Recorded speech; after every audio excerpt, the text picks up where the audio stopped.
Oui, merci Madame la vice-présidente. Sur cette question importante, notre groupe a fait de l'égalité entre les personnes en situation de handicap et les personnes valides une de ses priorités politiques essentielles. Nous entendons aborder les enjeux de l'intégration des personnes en situation de handicap avec une double ambition. Les faire accéder aux droits communs autant que possible et développer des réponses spécifiques autant que nécessaire.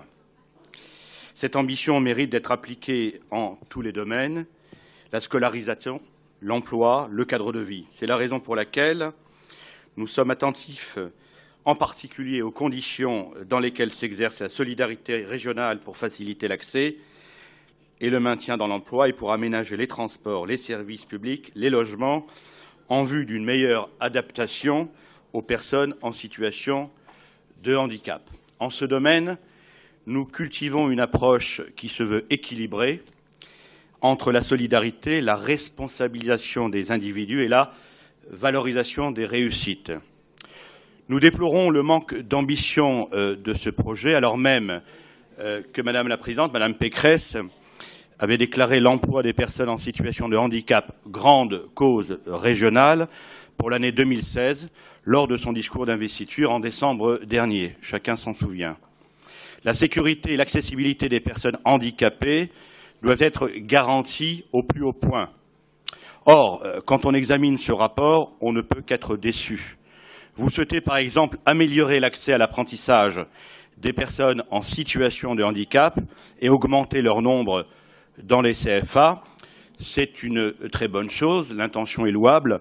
Seulement, vous ne proposez pas d'améliorer les infrastructures des CFA en vue de les accueillir dans les meilleures conditions possibles. Même observation pour les transports en commun. Vous ne proposez pas de rendre ces transports plus facilement accessibles. À cet égard, nous avons déposé un amendement qui sera examiné tout à l'heure, qui va dans cette direction. Cet amendement, numéro 83, propose de rendre éligibles les projets intégrant un critère d'exemplarité en matière d'accessibilité, amélioration de l'accès aux sites, aux hébergements, aux transports, en particulier pour les personnes en situation de handicap. L'accessibilité n'est pas un critère comme un autre, ce n'est pas une modalité de gestion.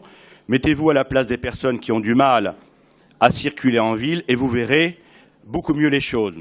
Qu'il me soit permis à cet égard de relater ou de rappeler ici un souvenir de campagne lors des dernières régionales. Notre président Valérand de Saint-Just, lors de ces dernières élections, s'était mis en situation d'être à la place d'une personne handicapée, en l'occurrence dans un fauteuil roulant, et avait pris les transports en commun.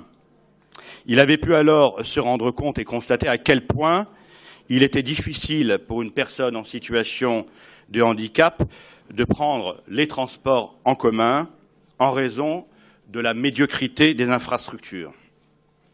Si vous conservez en mémoire les reculs successifs des pouvoirs publics en matière d'application des règles d'accessibilité depuis des décennies, et après que le consensus national ait été réuni autour de cette question, j'en ai terminé, il ne vous est plus possible, je crois, de différer plus longtemps les efforts de la collectivité territoriale à l'égard des personnes handicapées. Madame la Présidente, Madame la Vice-présidente, nous pensons donc qu'il sera difficile de réaliser votre projet sans prendre en compte les différents points que je viens d'évoquer et qui valent recommandations. Je vous remercie.